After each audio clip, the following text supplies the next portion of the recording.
Hola amigos bibliófilos, y hoy toca, por fin después de tanto tiempo, un nuevo wrap-up.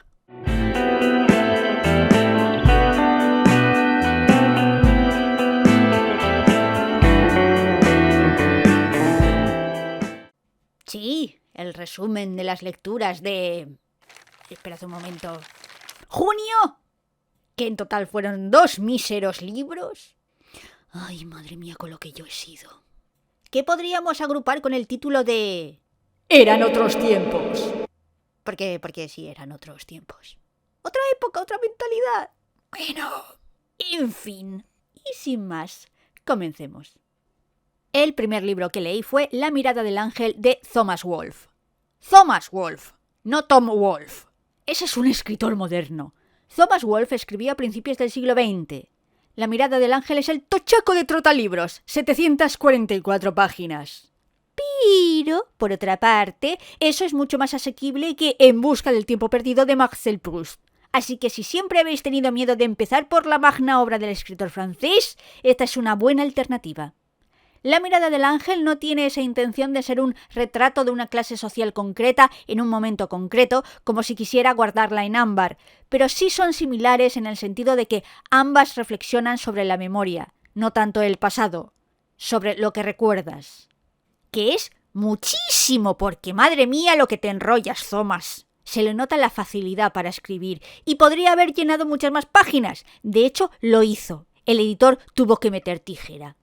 Puede achacársele a la mirada del ángel que no tenga una trama propiamente dicha, sino que es la vida del protagonista, Eugene, desde que nace hasta que decide definitivamente qué hacer con su vida e irse, o más bien desde que la figura de su padre aparece hasta que desaparece, dentro de una familia que podríamos considerar peculiar, y que por supuestísimo no es la propia familia del escritor ni el protagonista una representación de sí mismo. ¡No! ¿Qué va?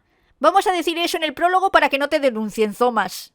El tono es curioso, tiene momentos de humor y aunque no me atrevo a decir que parezca nostálgico en el sentido de desear o pensar que el pasado fue mejor, sí contiene mucha sensibilidad que a veces bordea la sensiblería.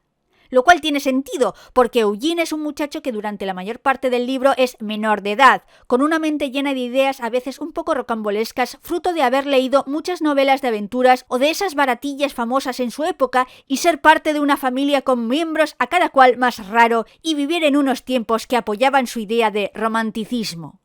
Porque es importante hablar del lugar y periodo en el que se desarrolla. Estamos hablando del sur de Estados Unidos a principios del siglo XX. Es decir, una sociedad muy racista y antisemita. No tengo que recordaros que las leyes Jim Crow estaban perfectísimamente vigentes. Y creo que tengo que hacer referencia a este aspecto porque eres la booktuber que se la agarra con papel de fumar. Porque soy la booktuber que se la agarra con papel de fumar, pero también porque es importante, porque existen como 2 niveles en este sentido. Primero de todo, vamos a sacárnoslo del sistema y leer el pasaje que casi hace que jurara en el tren mientras lo leía. Pasó un viejo negro, bordeado con benevolencia por unas patillas blancas. Un buen hombre, un negro de los de antes de la guerra. Jesús, cada vez quedaban menos en esos días infelices. Eugene pensó en la hermosa institución de la esclavitud humana, que sus antepasados maternos sin esclavos habían luchado valientemente para mantener. ¡Bendito sea el Señor, amo! El viejo Mouse no quiere ser un negro libre. ¿Cómo va a vivir sin el amo? No quiere morirse de hambre con otros negros libres. ¡Ja, ja, ja! Filantropía, pura filantropía. Se limpió una lágrima. ¡Jesús! Esto es indefendible y no voy a defenderlo. De ninguna manera. Ahora bien...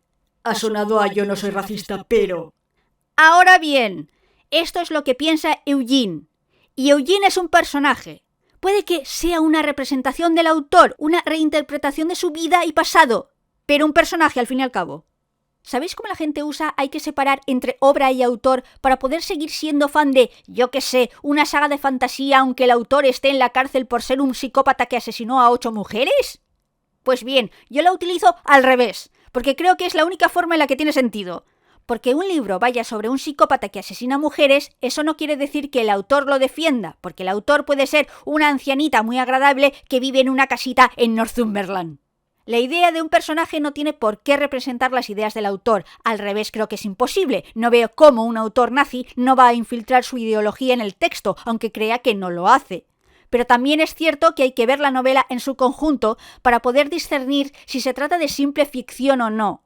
Esto no es una idea controvertida, de ahí que los autores utilicen diversas técnicas para dejar claro que lo que dice un personaje lo dice un personaje, o para que sea obvio que no comulga con ciertas ideas. En este caso, Eugene es un joven muy impresionable que vive en un lugar, en un ambiente en el que se romantiza a los sureños en la guerra civil y a las plantaciones y los blancos ricos terratenientes.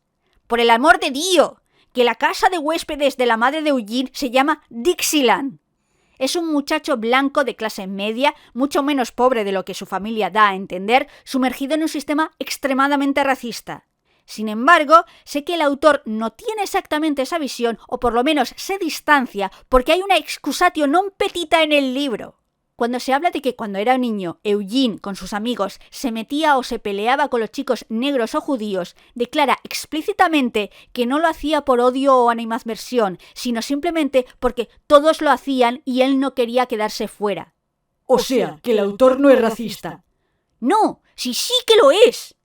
Hay una noción muy curiosa que existe con el racismo. La gente cree que para ser racista necesitas dolo o un componente volitivo, una intencionalidad.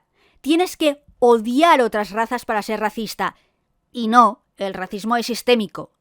Por ejemplo, tengo un tío que suele utilizar la expresión «es un gitano» para referirse a una persona muy astuta que no es del todo fiable en los negocios. El típico comerciante pillo que, sin cometer delitos, intenta sacar tajada. Y cuando usa la expresión, ni siquiera está pensando en la población gitana. ¿Crees que es consciente del racismo implícito en la expresión? No, simplemente la usa porque lo hace mucha gente. Estoy segura de que si algún gitano le dijera «Oye, eso es racista», mi tío se disculparía porque no es su intención. O al menos eso espero, porque lo que viene siendo las indirectas no las está pillando. Igual si lo dijeras directamente. Igual. Cobarde. Pero la cuestión es que sigue siendo una expresión racista. A Woolf se le nota la influencia del racismo y el antisemitismo sistémicos no en ninguna frase o párrafo que esté directa o violentamente lleno de odio, el extracto que leí es el único, sino en utilizar, por ejemplo, epítetos o adjetivos que tienen que ver con la lentitud, la vagancia o la indolencia al referirse a personas negras, o con las disputas o el dinero cuando hace referencia a la población judía. Porque los prejuicios de la época eran y son así. Lo hace sin darse cuenta en absoluto. Así que no hay diatribas llenas de odio, solo el run usual de los prejuicios sistémicos.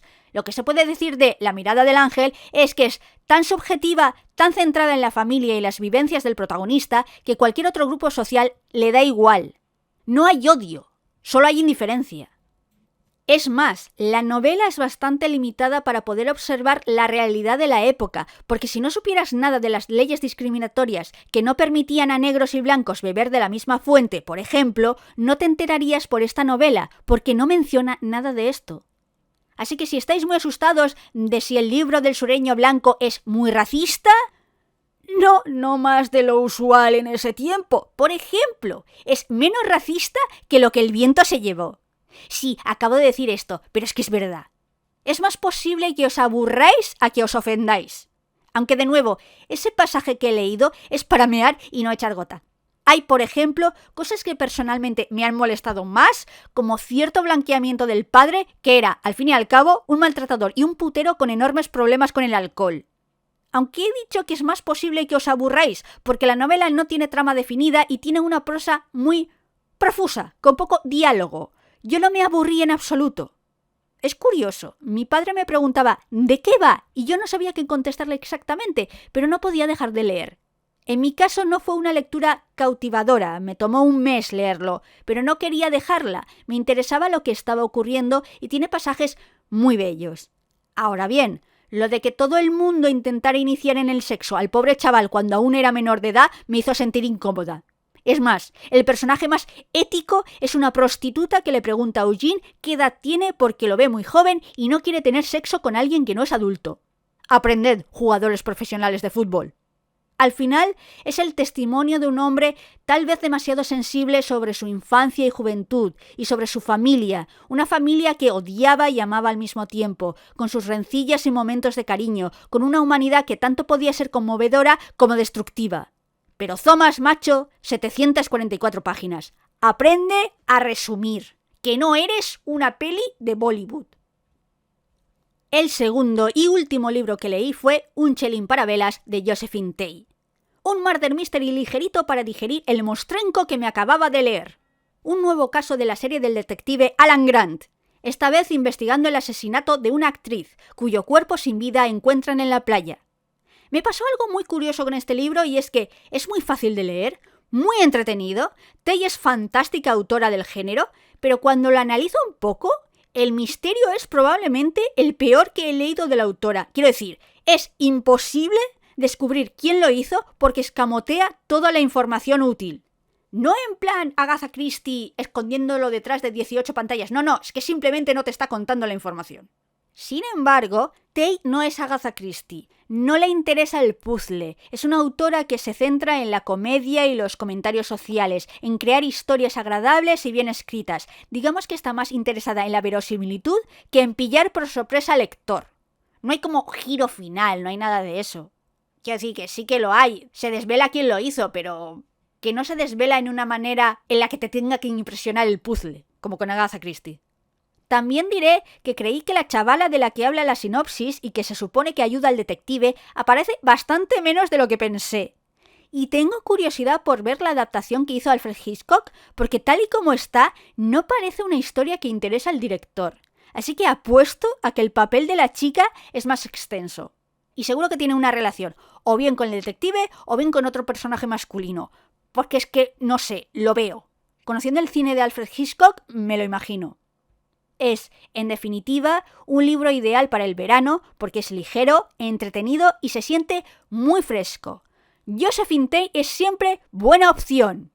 Excepto si eres judío, porque hay una parte al final que, madre mía, va a tu casa Israel y te pega una paliza, Josephine. Que es antisemita de darme cuenta yo, que soy muy miope para estas cosas. Pero quitando ese pequeñísimo detalle al final, una lectura disfrutable. Y total, Israel, ¿para qué te tienes que leer el final? Si ya el chechino ya se había resuelto ya quién era, sí. Y Josephine Tey ya murió. Ay, otra época, otras mentalidades como hemos visto.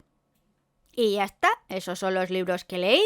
Fueron solo 2, pero ya veo que el vídeo ha salido igual de largo porque resumo tanto como Thomas Wolfe yo. Pero en fin, que espero que el vídeo os haya gustado o al menos os haya entretenido. Y sin más, me despido. Gracias, como siempre, por estar ahí, escuchándome. Hasta la próxima vez. Adiós.